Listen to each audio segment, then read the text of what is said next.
Thank you. Chair now recognizes our friend from Washington, Ms. Strickland. Great. Thank you, Chairman Fallon, Ranking Member Houlihan.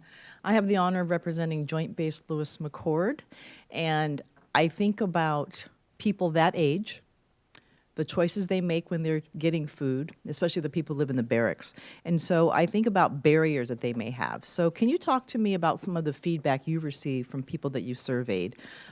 How easily is it accessible, especially given their schedules? How far are the dining hall facilities from the barracks that they stay in? What type of what type of offerings are they getting? And then also too, how you assure that nutritious food is what's on the menu as well. So I'll start with you, General Mohan. Thank you for that question. I was stationed at then Fort Lewis Yes. several years ago, and we had a network of dining facilities.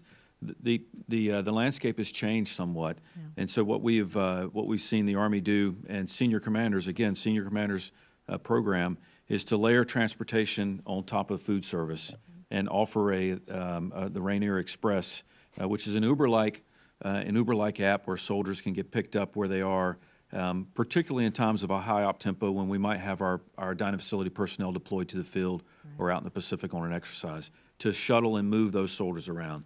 As far as the nutritious food in the dining facilities, all of our recipes are approved by dietitians and come from a process of oversight that comes from our Joint Culinary Center, and so they operate off those recipe cards.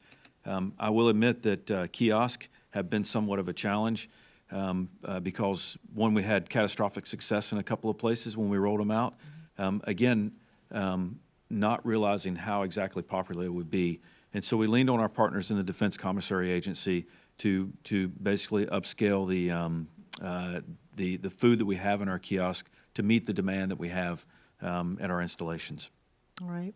Vice Admiral Gray. Thank you for the question, ma'am. First and foremost, I would say I am very frustrated by the low utilization rate by our sailors. It breaks my heart, frankly, to know that we take their entitlement and then we see them oftentimes using Uber Eats or going to McDonald's or Five Guys on the base. So we're essentially paying twice for the food. And for these young folks who don't have a lot of money, it's a crusher for me, right? And so, I will tell you that we do a great job, I think, in providing healthy options for nutrient-dense foods. The barracks are typically in the vicinity of the galley. Many of our sailors work aboard ship, and so they can eat on the ship, or they can choose to eat off the ship on the galley. So there are options. From a health perspective, we follow, as all of us do, the DoD 1338 instruction, which outlines the food options that we have to make. For example, we typically do a minimum of 3 entrees. One of them is a vegetarian.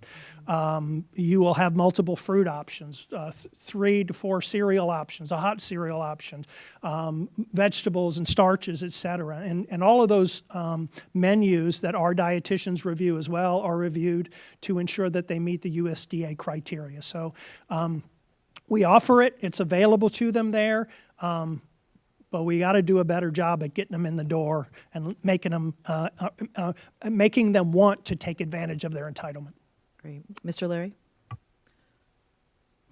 Yes, ma'am. We think we do a pretty decent job with this one, especially in terms of the way that we have structured our menus and continually working them to have, like we used to be at a 14-day cycle on our menus, now we're at a 28. And what that does is it's laid out for the whole month virtually. You can, the member will see what he or she going to have for meals when they go in that dining facility. And that's been very, very popular.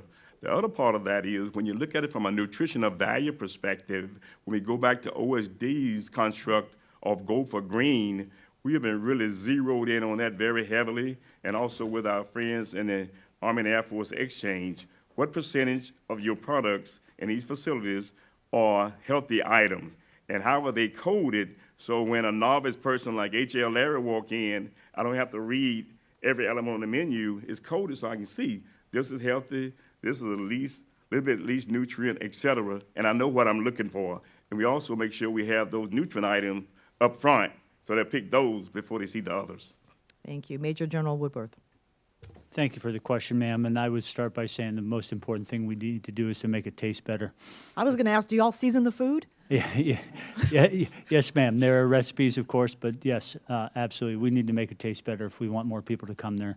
We have a program called Fuel to Fight, which is essentially a marine nutrition education program that we're working real hard on. We need to provide more hours, more grab-and-go options, and more better tasting food. Thank you, ma'am. Great. Well, thank you very much for all of your hard work with this. We do appreciate it, and we appreciate your attention to quality of life for those who are serving. Thank you so much. I yield back, Mr. Chair.